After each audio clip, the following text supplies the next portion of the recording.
మీ విశ్వాసానికి బలమిచ్చే వాళ్ళ సాంగత్యాన్ని కోరండి. భగవంతుడు, సఫలత, నయం కావడం మొదలైన వాటిని గురించిన ఆలోచనలు మీ మెదడులో సంక్షిప్త ధోరణుల రూపంలో నిక్షిప్తమై ఉంటాయి. మీరు వాటిని అనుభవించాలి.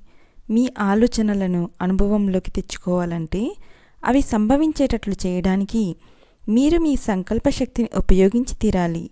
అలాగే అవసరమైన సంకల్ప బలాన్ని సాధించడానికి గొప్ప సంకల్పశక్తి ఉన్న వాళ్ళ సాహచర్యం పొందాలి. దేవుడి శక్తి ద్వారా ఏదైనా నయం కావాలని మీరు కోరినట్లయితే మీ విశ్వాసానికి, సంకల్పానికి బలం చేకూర్చే వాళ్ళ సాంగత్యాన్ని మీరు కోరాలి. దేవుణ్ణి తెలుసుకున్న వ్యక్తిని ఎవరినైనా చూడడానికి ప్రయత్నిస్తూ నేను భారతదేశం అంతటా పర్యటించాను. అటువంటి వాళ్ళు అరుదు.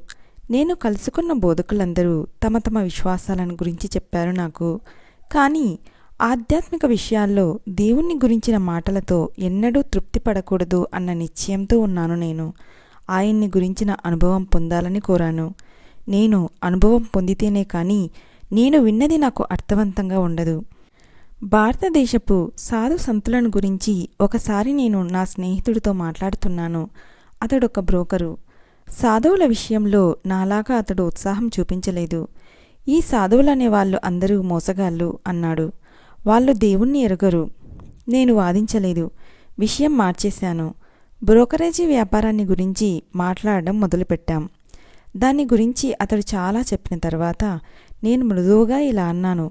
నమ్మదగ్గ బ్రోకరు కలకత్తాలో ఒక్కడూ లేడని తెలుసా నీకు? అందరూ దగాకోరులు. బ్రోకర్ల గురించి నీకేం తెలుసు అంటూ కోపంగా ఎదురు ప్రశ్న వేశాడు. నిజమే అని జవాబు ఇచ్చాను. సాధువులను గురించి నీకేం తెలుసు? అతను బదులు చెప్పలేకపోయాడు. నీకు తెలియని దాని గురించి వాదించకు అన్నాను ఉల్లాసంగా. బ్రోకరేజీ వ్యాపారాన్ని గురించి నాకేమీ తెలియదు. అలాగే సాధువులను గురించి నీకు ఏమీ తెలియదు. మతపరమైన సాధన చాలా కొద్దిమంది మాత్రమే తమ ఆధ్యాత్మిక భావనలను అనుభవ విషయంగా చేసుకోవడానికి ప్రయత్నిస్తున్న స్థితికి వచ్చింది.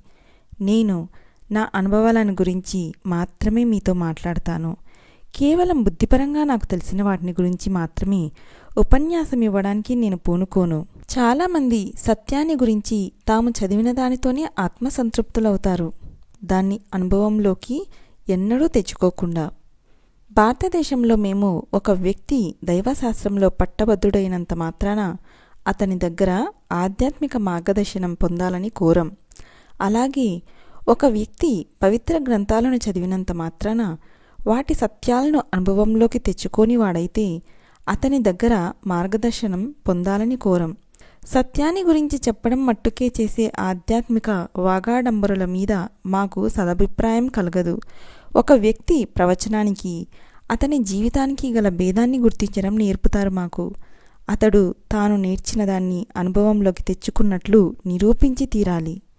Thank you.